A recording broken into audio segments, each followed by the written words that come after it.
Minhas amigas e meus amigos, nos últimos meses uma tristeza infinita vem apertando meu coração.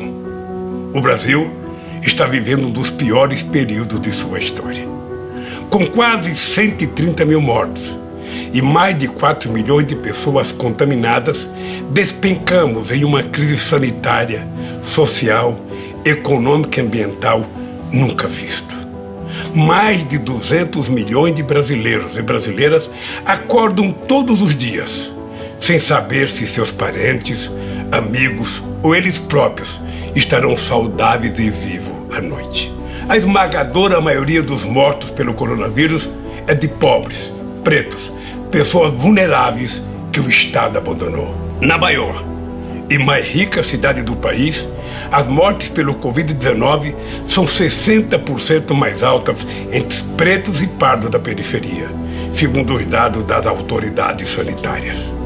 Cada um desses mortos que o governo federal trata com desdém tinha nome, sobrenome, endereço, tinha pai, mãe, irmão, filho, marido, esposa e amigos. Dói saber que dezenas de milhares de brasileiros e brasileiras não puderam se despedir de seus entes queridos. Eu sei o que é esta dor. Teria sido possível, sim, evitar tantas mortes. Estamos entregues a um governo que não dá valor à vida e banaliza a morte. Um governo insensível, irresponsável e incompetente, que desrespeitou as normas da Organização Mundial da Saúde e converteu o coronavírus em uma arma de destruição em massa. Os governos que emergiram do golpe congelaram recursos e sucatearam o Sistema Único de Saúde, o SUS, respeitado mundialmente como modelo para outras nações em desenvolvimento. E o colapso só não foi maior ainda graças aos heróis anônimos, as trabalhadoras e os trabalhadores do sistema de saúde.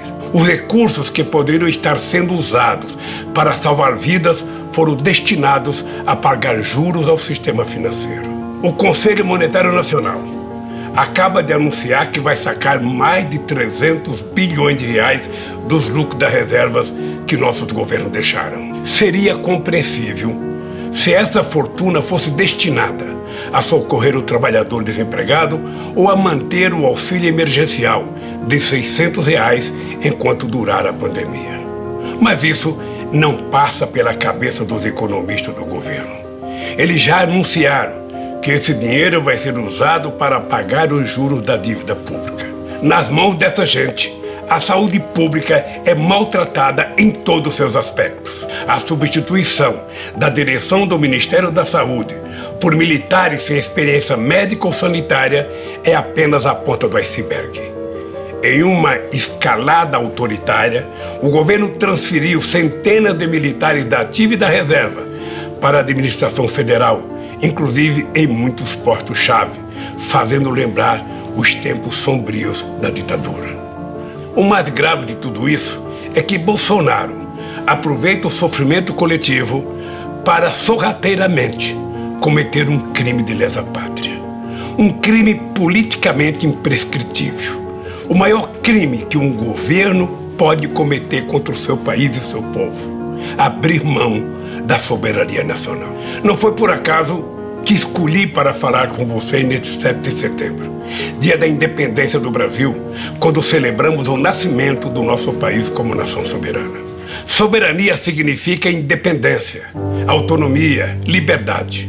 O contrário disso é dependência, servidão e submissão. Ao longo de minha vida, sempre lutei pela liberdade. Liberdade de imprensa, liberdade de opinião, liberdade de manifestação e de organização, liberdade sindical e liberdade de iniciativa. É importante lembrar que não haverá liberdade se o próprio país não for livre. Renunciar à soberania é subordinar o bem-estar e a segurança do nosso povo aos interesses de outros países. A garantia da soberania nacional não se resume à importantíssima missão de resguardar nossas fronteiras terrestres e marítimas e o nosso espaço aéreo. Supõe também defender nosso povo, nossas riquezas minerais, cuidar das nossas florestas, dos nossos rios, da nossa água. Na Amazônia, devemos estar presentes com cientistas, antropólogos e pesquisadores dedicados a estudar a fauna e a flora e a empregar esse conhecimento na farmacologia, na nutrição e em todos os campos da ciência, respeitando a cultura e a organização social dos povos indígenas. O governo atual subordina o Brasil aos Estados Unidos de forma humilhante e submete nossos soldados e nossos diplomatas a situações vexatórias e ainda ameaça envolver o nosso país em aventuras militares contra os nossos vizinhos, contrariando a própria Constituição para atender aos interesses econômicos e estratégicos militares norte-americanos. A submissão do Brasil aos interesses militares de Washington foi escancarada pelo próprio presidente ao nomear um oficial general das Forças Armadas Brasileiras para servir no Comando Militar Sul dos Estados Unidos, sob as ordens de um oficial americano. Em outro atentado à soberania nacional, o atual governo assinou com os Estados Unidos um acordo que coloca a base aeroespacial de Alcântara sob o controle de funcionários norte-americanos e que priva o Brasil de acesso à tecnologia mesmo de terceiros países. Quem quiser saber os verdadeiros objetivos do governo não precisa consultar manuais secretos da ABIN ou do Serviço de Inteligência do Exército. A resposta está todos os dias no Diário Oficial, em cada ato, em cada decisão, em cada iniciativa do presidente e de seus assessores, banqueiros e especuladores que ele chamou para dirigir nossa economia. Instituições centenárias, como o Banco do Brasil, a Caixa Econômica Federal e o BNDES, que se confundem com a história do desenvolvimento do país, estão sendo esquartejadas e fatiadas ou simplesmente vendidas a preço vil. Bancos públicos não foram criados para enriquecer famílias. Eles são instrumento do progresso, financiam a casa do pobre, a agricultura familiar, as obras de saneamento e a infraestrutura essencial ao desenvolvimento. Se olharmos para o setor energético, veremos uma política de terra arrasada igualmente predadora. Depois de colocar à venda por valores ridículos as reservas do pré-sal, o governo desmantela a Petrobras. Venderam a distribuidora e os gasodutos foram alienados. As refinarias estão sendo esquartejadas. Quando só restarem os cacos, chegarão as grandes multinacionais para arrematar o que tiver sobrado de uma empresa estratégica para a soberania do Brasil. Meia dúzia de multinacionais ameaçam a renda de centenas de bilhões de reais do petróleo e do pré-sal, recursos que constituiriam um fundo soberano para financiar uma revolução educacional e científica. A Embraer, um dos maiores trunfos do nosso desenvolvimento tecnológico, só escapou da sanha entreguista em função das dificuldades da empresa que iria adquiri-la. A Boeing, profundamente ligada ao complexo industrial militar dos Estados Unidos. O desmanche não termina aí. O furor privatista do governo pretende vender na Bacia das Almas a maior empresa de geração de energia da América Latina, a Eletrobras, uma gigante com 164 usinas, 2 delas termonucleares, responsável por quase 40% da energia consumida no Brasil. A demolição das universidades, da educação e o desmonte das instituições de apoio à ciência e tecnologia, promovido pelo governo, são ameaça real e concreta à nossa soberania. Um país que não produz conhecimento, que persegue seus professores e pesquisadores, que corta bolsas de pesquisa e nega ensino superior à maioria de sua população, está condenada à pobreza e à eterna submissão. A obsessão destrutiva desse governo deixou a cultura nacional entregue a uma sucessão de aventureiros. Artistas intelectuais clamam pela salvação da Casa de Rui Barbosa, da Funarte, da Ancine. A Cinemateca Brasileira, onde está depositado um século da memória do cinema nacional, corre o sério risco de ter o mesmo destino trágico do Museu Nacional. Minhas amigas e meus amigos, no isolamento da quarentena, tenho refletido muito sobre o Brasil e sobre mim mesmo. Sobre meus erros e acertos e sobre o papel que ainda pode me caber na luta do nosso povo por melhores condições de vida. Decidi me concentrar ao lado de vocês na reconstrução do Brasil como nação independente, com instituições democráticas, sem privilégios oligárquicos e autoritários, um verdadeiro Estado democrático de direito, com fundamento na soberania popular. Uma nação votada para a igualdade e o pluralismo. Uma nação inserida numa nova ordem internacional, baseada no multilateralismo, na cooperação e na democracia, integrada na América do Sul e solidária com outras nações em desenvolvimento. O Brasil que quero reconstruir com vocês é uma nação comprometida com a libertação do nosso povo, dos trabalhadores e dos excluídos. Dentro de um mês, vou fazer 75 anos. Olhando para trás, só posso agradecer a Deus, que foi muito generoso comigo. Tenho que agradecer a minha mãe, Dona Lindu, por ter feito de um pau de arara sem diploma um trabalhador orgulhoso, que um dia viraria presidente da República, por ter feito de mim um homem sem rancor e sem ódio. Eu sou o menino que desmentiu a lógica, que saiu do porão social e chegou ao andar de cima sem pedir permissão a ninguém, só ao povo. Não entrei pela porta dos fundos, entrei pela rampa principal, e isso os poderosos jamais perdoaram. Reservaram para mim o papel de figurante, mas virei protagonista pelas mãos dos trabalhadores brasileiros. Assumi o governo disposto a mostrar que o povo cabia sim no orçamento. Mais do que isso, provei que o povo é um extraordinário patrimônio, uma enorme riqueza. Com o povo, o Brasil progride, se enriquece, se fortalece, se torna um país soberano e justo. Um país em que a riqueza produzida por todos seja distribuída para todos, mas em primeiro lugar para os explorados, dos oprimidos e os excluídos. Todos os avanços que fizemos sofreram encarniçada oposição das forças conservadoras, aliadas aos interesses de outras potências.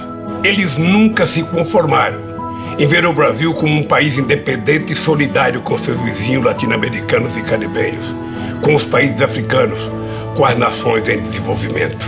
É aí, nessas conquistas dos trabalhadores, nesse progresso dos pobres, no fim da subserviência, é aí que está a raiz do golpe de 2016. Aí está a raiz dos processos armados contra mim, da minha prisão ilegal e da proibição da minha candidatura em 2018. Processos que agora todo mundo sabe contaram com a criminosa colaboração secreta de organizações de inteligência norte-americanos. Ao tirar 40 milhões de brasileiros da miséria, nós fizemos uma revolução neste país, uma revolução pacífica, sem tiros nem prisões. Ao ver que esse processo de ascensão social dos pobres iria continuar, que a afirmação da nossa soberania não iria ter volta, os que se julgam donos do Brasil, aqui dentro e lá fora, resolveram dar um basta. Nasce aí o apoio dado pelas elites conservadoras a Bolsonaro. Aceitaram como natural sua fuga dos debates, derramaram rios de dinheiro nas indústrias das fake news, fecharam os olhos para seu passado aterrador, fingiram ignorar seu discurso em defesa da tortura e a apologia pública que ele fez do estupro. As eleições de 2018 jogaram o Brasil em um pesadelo que parece não ter fim.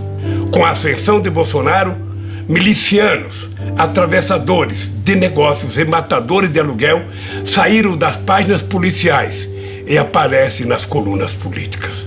Como no filme de terror, as oligarquias brasileiras pariram um monstrengo que agora não consegue controlar, mas que continuarão a sustentar enquanto seus interesses estiverem sendo atendidos.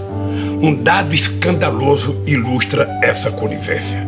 Nos 4 primeiros meses da pandemia, 40 bilionários brasileiros aumentaram suas fortunas em 170 bilhões de reais. Enquanto isso, A massa salarial dos empregados caiu 15% em um ano, o maior tombo já registrado pelo IBGE.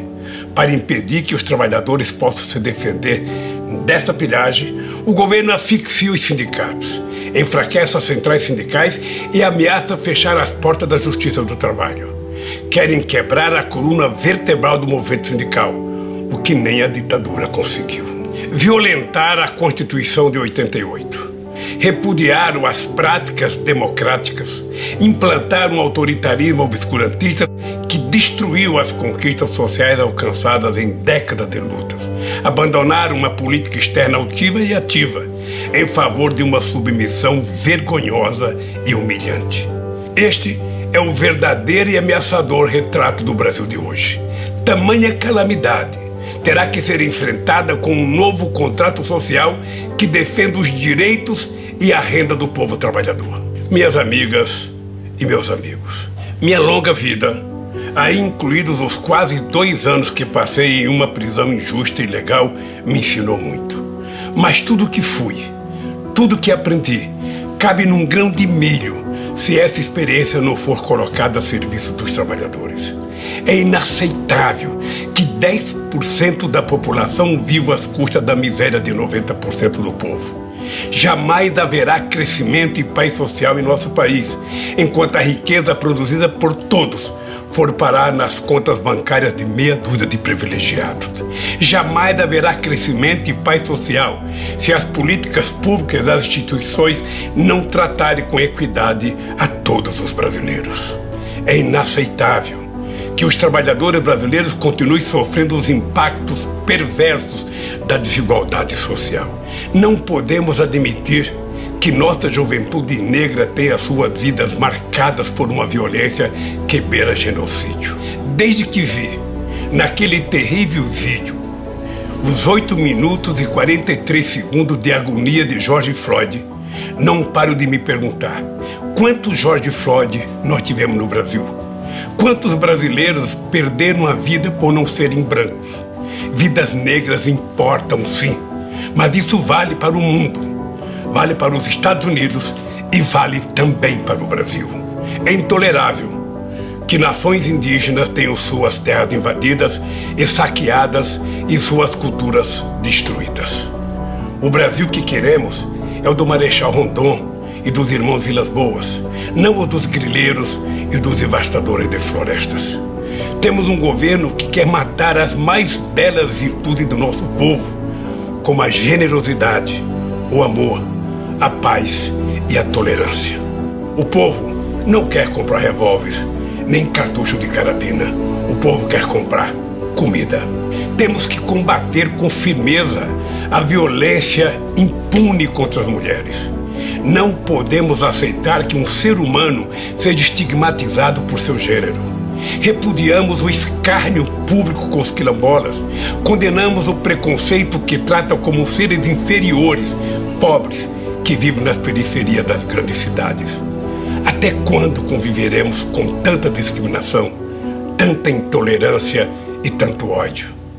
Meus amigos e minhas amigas, para reconstruirmos o Brasil pós-pandemia, precisamos de um novo contrato social entre todos os brasileiros. Um contrato social que garanta a todos o direito de viver em paz e harmonia, em que todos tenham a mesma possibilidade de crescer, onde nossa economia esteja a serviço de todos e não de uma pequena minoria, no qual sejam respeitados nossos tesouros naturais, como a Amazônia, o Cerrado, o Pantanal, a Amazônia Azul e a Mata Atlântica. Alicerce desse contrato social tem que ser o símbolo e a base do regime democrático, o voto. É através do exercício do voto, livre de manipulações e fake news, que devem ser formados os governos e ser feitas as grandes escolhas e as opções fundamentais da sociedade. Através dessa reconstrução, lastreada no voto, teremos um Brasil democrático, soberano, respeitador dos direitos humanos e das diferenças de opinião, protetor do meio ambiente e das minorias e defensor de sua própria soberania. Um Brasil de todos para todos. Se estivermos unidos em torno disso, poderemos superar esse momento dramático. O essencial hoje é vencer a pandemia, defender a vida e a saúde do povo. É pôr fim a esse desgoverno e acabar com o teto de gastos que deixa o Estado brasileiro de joelhos diante do capital financeiro nacional e internacional. Nessa empreitada árdua, mas essencial, eu me coloco à disposição do povo brasileiro, especialmente dos trabalhadores e dos excluídos. Minhas amigas e meus amigos, queremos um Brasil em que haja trabalho para todos. Estamos falando de construir um estado de bem-estar social que promova a igualdade de direitos, em que a riqueza produzida pelo trabalho coletivo seja devolvida à população segundo a necessidade de cada um. Um Estado justo, igualitário e independente, que dê oportunidade para os trabalhadores, os mais pobres e os excluídos. Esse Brasil dos nossos sonhos pode estar mais próximo do que aparenta. Até os profetas de Wall Street e da City de Londres já decretaram que o capitalismo, tal como o mundo conhece, está com seus dias contados. Levaram séculos para descobrir uma verdade inquestionável que os pobres conhecem desde que nasceram. O que sustenta o capitalismo não é o capital, somos nós, os trabalhadores. É nessa hora que me vem à cabeça esta frase que li num livro de Victor Hugo, escrito há 1 século e meio, e que todo trabalhador deveria levar no bolso, escrita em um pedacinho de papel para jamais esquecer. É do inferno dos pobres que é feito o paraíso dos ricos. Nenhuma solução, porém, terá sentido sem o povo trabalhador como protagonista. Assim como a maioria dos brasileiros, não acredito e não aceito os chamados pactos pelo alto com as elites. Quem vive do próprio trabalho não quer pagar a conta dos acertos políticos feitos no andar de cima. Por isso, quero reafirmar algumas certezas pessoais. Não apoio, não aceito e não subscrevo qualquer solução que não tenha participação efetiva dos trabalhadores. Não contem comigo para qualquer acordo em que o povo seja mero coadjuvante. Mais do que nunca, estou convencido de que a luta pela igualdade social passa sim por um processo que obriga os ricos a pagar impostos proporcionais às suas rendas e às suas fortunas. E esse Brasil, minhas amigas e meus amigos, está ao alcance das nossas mãos. Posso afirmar isso olhando nos olhos de cada uma e de cada um de vocês. Nós provamos ao mundo que o sonho de um país justo e soberano pode sim se tornar realidade. Eu sei, vocês sabem, que podemos de novo fazer do Brasil o país dos nossos sonhos. E dizer do fundo do meu coração, estou aqui, vamos juntos reconstruir o Brasil. Ainda temos um longo caminho a percorrer juntos. Fiquem firmes, porque juntos nós somos fortes. Viveremos e venceremos.